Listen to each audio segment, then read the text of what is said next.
Мекендештер, ассаламу алейкум. Түмен шаарына мына өзүбүздүн кыргыздар бойна иштетишип, адал мына ушундай эттерди Москвага алып келип сатып башташыптыр. Адал аш деп мынакей 12 тонна эт келиптир азыр. Балалар боюнча кыскача тааныштырасыз эми. Таксыр, ассаламу алейкум.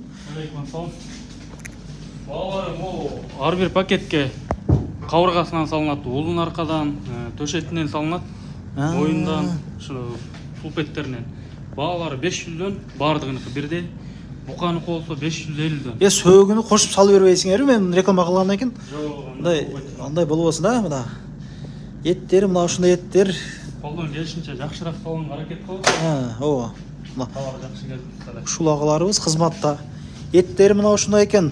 Заказ берип алдырыңыздар. Подъездге чейин жеткирип беришет. Балалар боюнча буканыкы канча, кунажындык канча? Кыскача. Кунажындыкы 500, буканыкы 550. Заказ бериңиздер, мынакей пакеттерди жеткирип беришет. Адалаш.